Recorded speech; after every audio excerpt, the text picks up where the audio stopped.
Okay جی، اب next ہمارے ساتھ موجود ہیں کنزا فرحان. جی جناب، آ جائیں کنزا. Are you ready? آپ کا وقت شروع ہوتا ہے اب.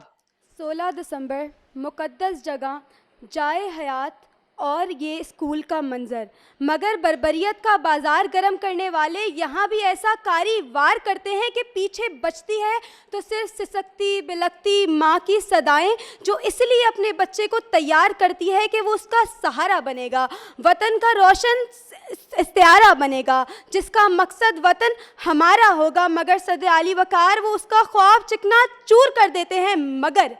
مگر یہ بچے پھر اسی عزم سے تیار ہوتے ہیں اور ان دہشت گردوں کے منہ پر تماچا مارتے ہیں. تو پھر میں یہ کیوں نہ کہوں کہ دل نا امید تو نہیں، ناکام ہی تو ہے.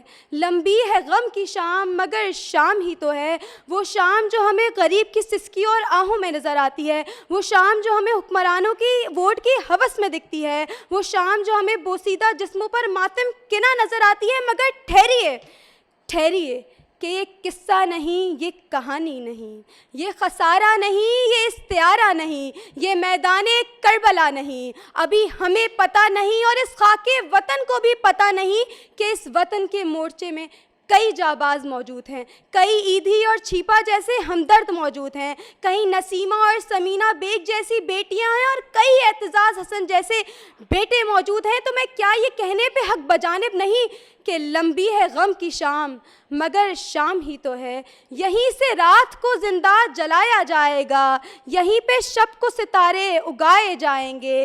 اگر یہ خواب ہے تو خواب کی تعبیر بھی ہے، یہی خیال ہر جنون کی تصویر بھی ہے. لگن کی آگ لگا دو سبھی چراغوں کو کہ شام جل اٹھے، ایسا انتظام پیدا کر. پھر دہشت گردی ہو، غربت ہو، افلاس ہو، کوئی بھی شام کتنی لمبی کیوں نہ ہو جائے، میرا وجدان کہتا ہے کہ سحر ضرور آئے گی. غم کی کالی رات ٹلے گی، دکھ کے بادل چھٹ جائیں گے. غم کی کالی رات ٹلے گی، دکھ کے بادل چھٹ جائیں گے. نہ کوئی درد و آنسو رہے گا، نہ کوئی دہشت گرد رہے گا. اے لوگو تم دیکھنا اس دن سب پرچم سے اوپر ایک چاند اور تارا ہوگا. امن و امان کے سائے تلے پاکستان ہمارا ہوگا، پاکستان ہمارا ہوگا. Excellent excellent. اچھا، جو ہمارے ساتھ تینوں بچے تھے، نا امیدی کے ماحول میں بھی انہوں نے امید کی بات کی.